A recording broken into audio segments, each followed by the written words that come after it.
Good morning, Year 6. We are going to be reading chapter 26 and 27 of Skysong today. So, it was still and quiet inside the hut, despite the wind and the snow roaring across the driftlands, and Flint noticed a rickety table with a stool beside it and a heap of furs bunched in a rocking chair in the corner. There was nobody inside that he could see, but the place felt homely, a welcome escape from the menace outside. Flint tickled Pebble's chin, then bent down beside his sister. "Are you okay?"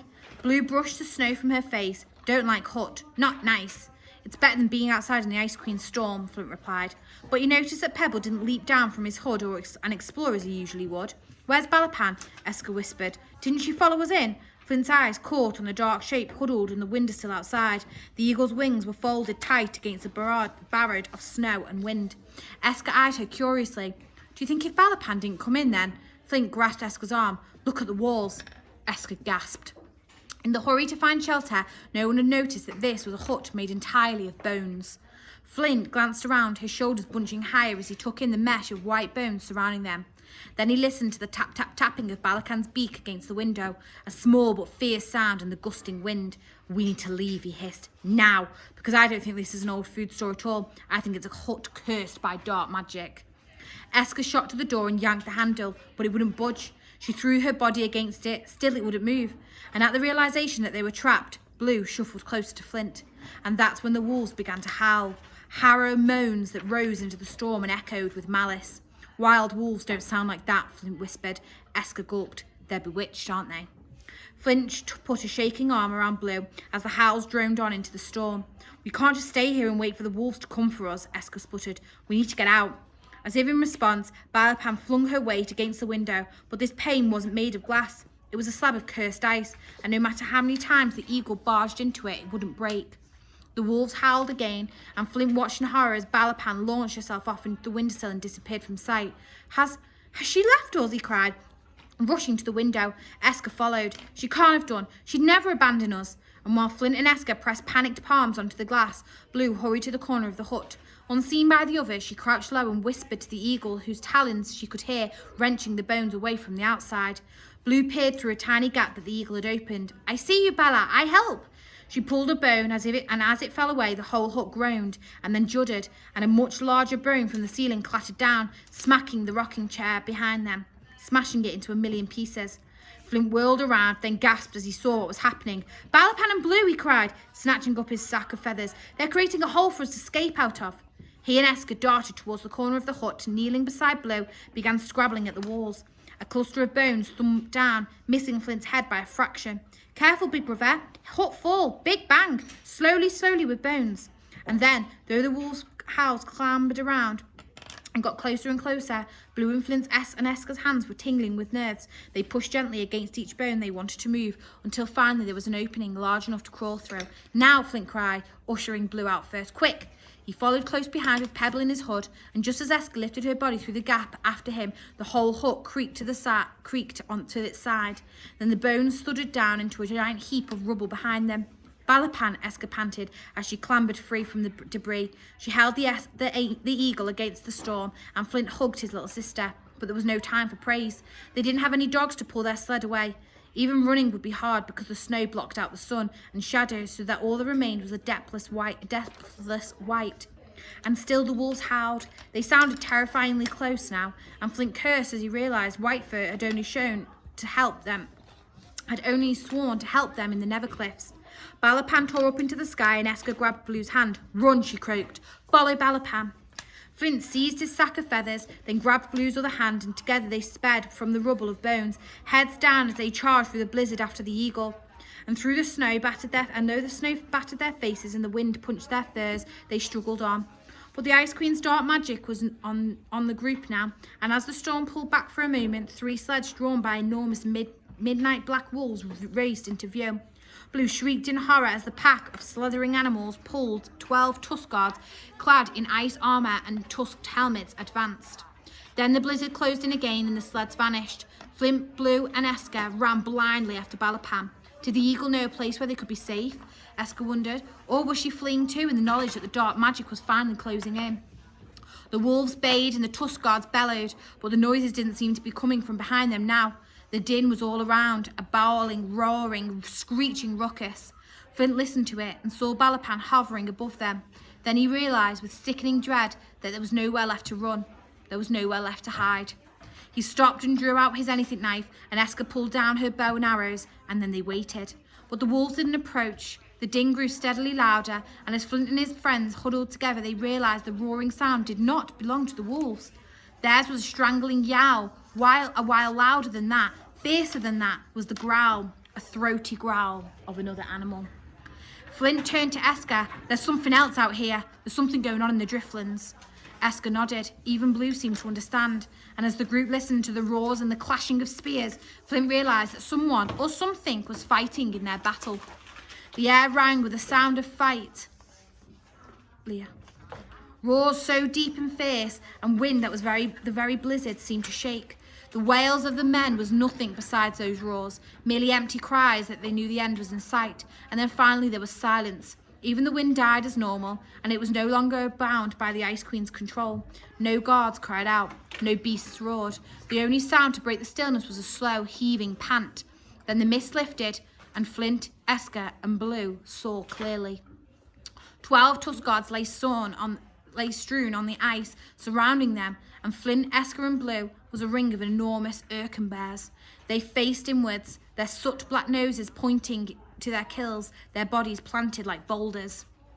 Flint's blood coursed. This is either an excellent situation to be in, or a dreadful one. His eyes darted from one bear to the next. It's very hard to tell which.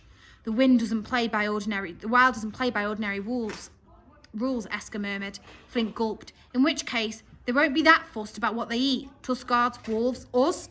We watched Balapan rising, coil after coil into the sky, the tips of her feathers fluttering in the wind.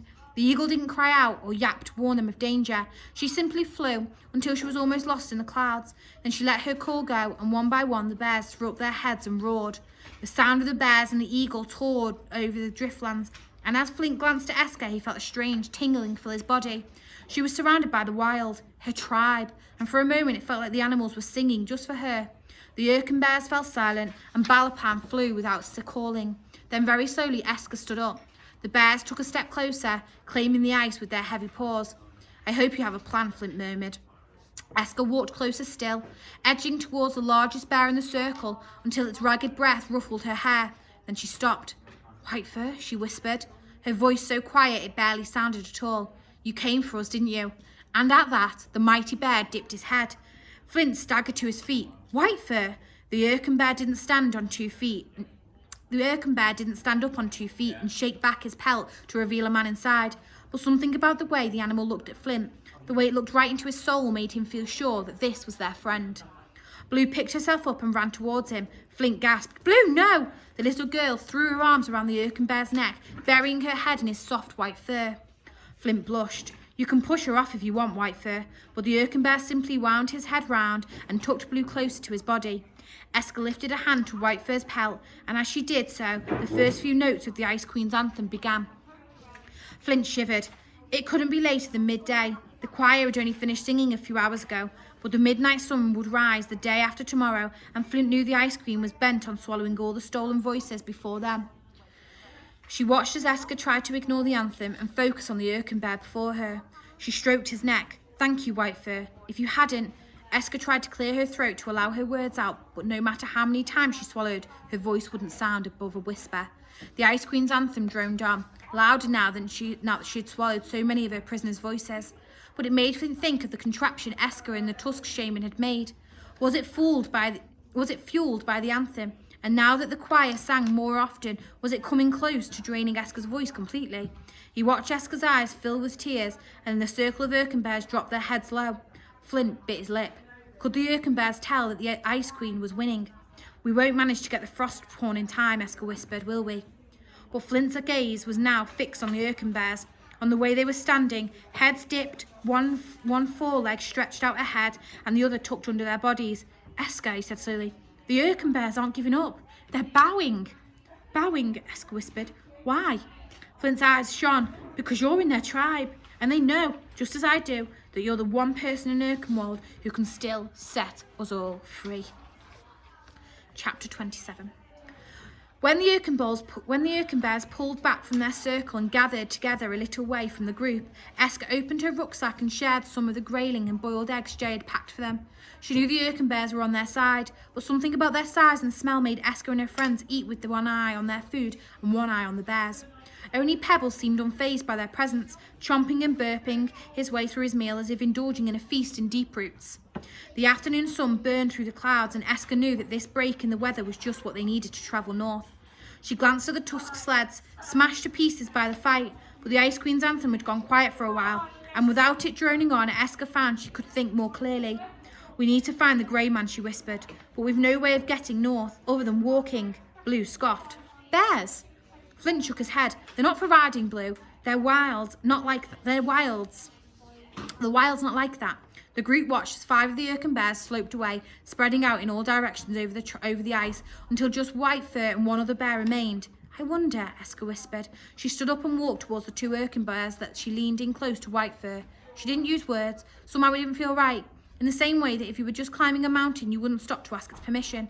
Instead, she ran a hand down the bear's neck, then scooped a fistful of fur into her hand. Whitefur dipped his head, and Eska hurled herself up onto his back. And as Eska sat astride the Erkin bear, she remembered Whitefur's words inside the giant's beard. "Your voice has the power to silence the tribes. Command animals and shake the skies."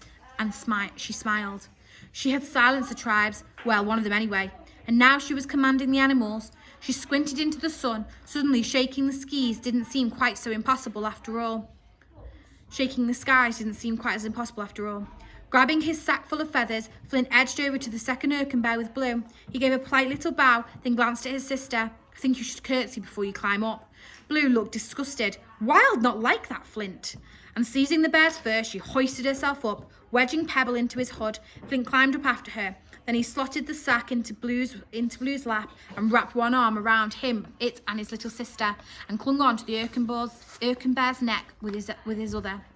"They'll take us to the grey man," Eska whispered. She glanced at Balapan soaring above them, then she looked across at Flint.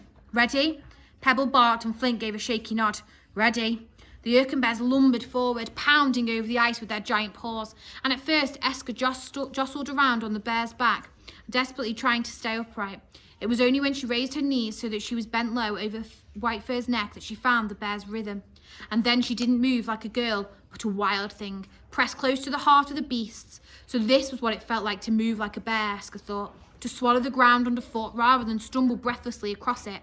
She grinned. It was like running with the strength of the waterfall at her side. On and on the bears raced, over ridges of snow, across iced rivers, through copses of winter-boar trees, while Balapan flew above. They never tired, never slowed, never even stopped once. Eventually the coast came into view. "The groaning splinters," Flint murmured as they neared the snow-based cliff tops. "We're close to Tusk territory now." From the Erkin bears' backs, Flint, Eska and Blue looked at the giant icebergs floating like half-toppled houses on the turquoise sea. Eska shivered. Further east along the coast, and thankfully out of sight from where they stood now, were the Tusk tribe igloos and the cursed iceberg that was Winterfang Palace. Eska slipped from Whitefur's back onto the snow. The cliffs in front of her dropped vertically to the sea. Their only hope down them was if they found the grey man. But as Eska looked around, she could see no sign of a tall old man she had braved many winters out in the northern coast. She walked round to face Whitefur and held his heavy jaw in her hand. "Where is the grey man?" she whispered. "Do you know?" She half hoped that Whitefur would show his human form and trade words instead of grunts, but the wild never bent the way you wanted it to. Whitefur rubbed his head into Eska's shoulder, and she knew that this was goodbye for now, that he had taken her to the right place, and it was up to her, Flint and Blue, to do the rest. "Thank you," she whispered, against the din of the kittiwakes and the chattering of the cliffs. "I wish my words were louder so I could really tell you how grateful I am." Whitefur stood on the cliff top with Eska, then he dipped his head, and together with the second bear, he hastened across the ice into the heart of Erkenwald once again. Balapan swooped down and landed on Eska's shoulder. "It won't be long before the Ice Queen steals your voice completely," Flint said to Eska. "And just 2 days until midnight sun rises. So where on earth is this grey man?" "Over here," came a tart reply. I think I'm going to leave it there. So we're halfway through chapter 27. So when we start again, we will be halfway through. But I hope you're all staying safe and looking after yourselves, and we will do the other 2 chapters tomorrow. So like and subscribe, and make sure that you're following our YouTube channel. Do you want to say bye? Bye.